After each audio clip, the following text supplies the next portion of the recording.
Congratulations, CFT graduates. That is a training well worth celebrating, and well done to complete it. I know you've heard my voice. Some of you may not have seen me. I'm Matthew Blum, and I wanted to shoot a quick video for you about one of the most valuable things I think you can have for your coaching practice, for your website, and also for potential clients and working with you. And that is the idea of testimonials. Now, the way most coaches go about getting testimonials is after they're done with their series of working with a client, say 3 months, 6 months, a year, they'll write them an email and say, hey, could you write me a testimonial? And that's not the worst thing in the world, but I want to share 2 ways to make it far, far more powerful. What makes a powerful testimonial? A powerful testimonial, well, in contrast to what is a weak testimonial. A weak testimonial is when someone writes about their coach, Mary, and they say, Mary is kind, a good listener, she really understands me well, and she helped me clarify my issues and be able to take action in some areas that are important to me. To me, on a scale of 1 to 10, that testimonial is about a 5.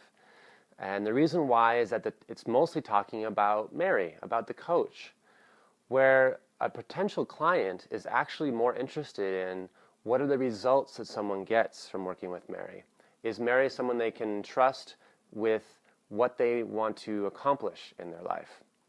So the first thing that you want to really hone in on is that a testimonial is about the results that you as a client would get, or that your clients are getting with you. So the way to do that, I found 2 that I think work really well.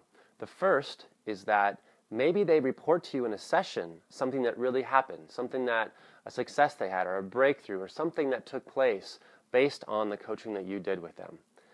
When that happens, either in this session, if you take notes, I take notes in my sessions, so I might write that down, or afterwards you might just remember what they said and track it down. And then what I like to do is I send that to them in an email. I said, hey Ralph, I remember you said this during our session. It was really powerful and really great.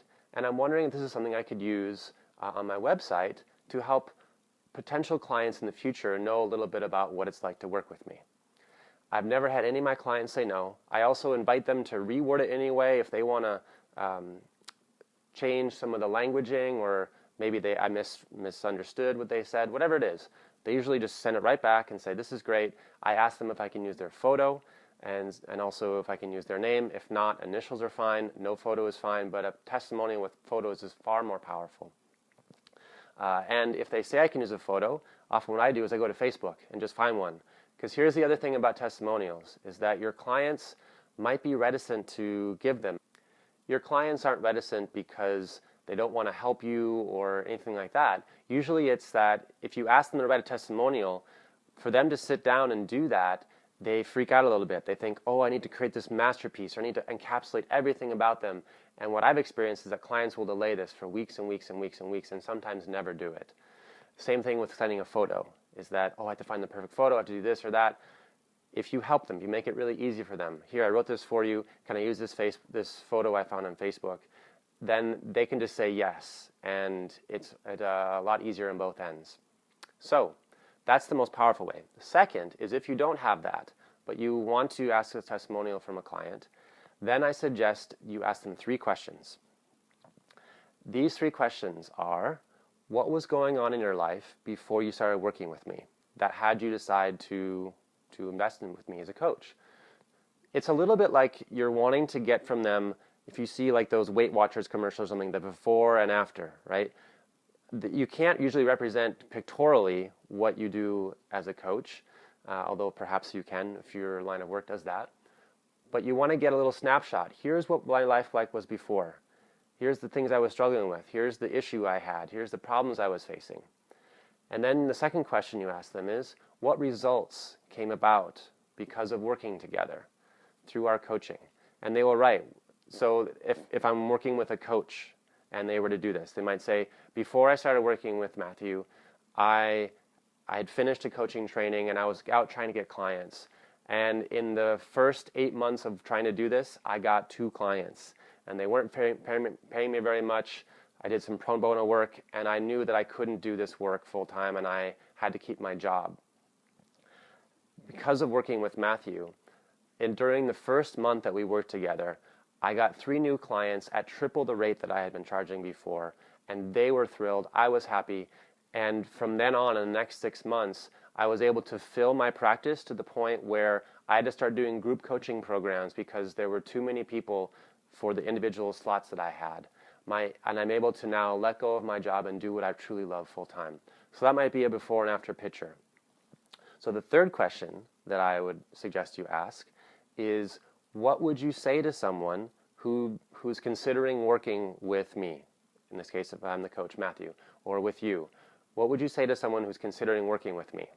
And this is a chance for them to really share what's in their heart, what really took place for them. And this might have some of the qualities about you. It's fine if it's there, but it's almost like they can reach out and speak directly to a potential client and say, listen, here's what my experience was, and if they believe in what you do, which most clients will, they will have a lot of things to say to help them, encourage them to move forward.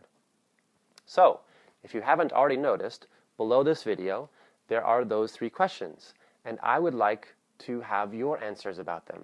We spent a number of months together, and I got to hear some of the things in the calls, but I would love to know, what was it like beforehand? What has happened since us working together? And what would you say to someone who might be considering working with me, either individually or as you did with the Conscious Selling program? So go ahead and speak about that.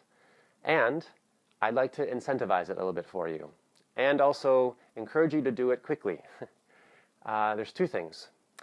After you fill this out, on the next website, I have a gift waiting for you. It's kind of a holiday gift, let's say, as a way to get even more support with your coaching and training. And it's gonna, I think you'll like it. I hope so. So that's waiting for the other side. If you don't do before then, the gift will not really be relevant for you. So I invite you to it'll take you probably 3 minutes right now. If you just go below, put in answer those 3 questions, and you'll be directed right to the next website. I have another video for you explaining the gift of how I can help further support you in making a great living while making a great difference. Once again, it was an honor to be with all of you. I want to say that while you can see my face. After each call, they were usually my favorite parts of the week. I loved getting to support you. I love knowing that I walked a certain portion of the path and could look back and support you on yours. So I look forward to continuing doing that, and whether or not you do the testimonial or go on from there, all the best.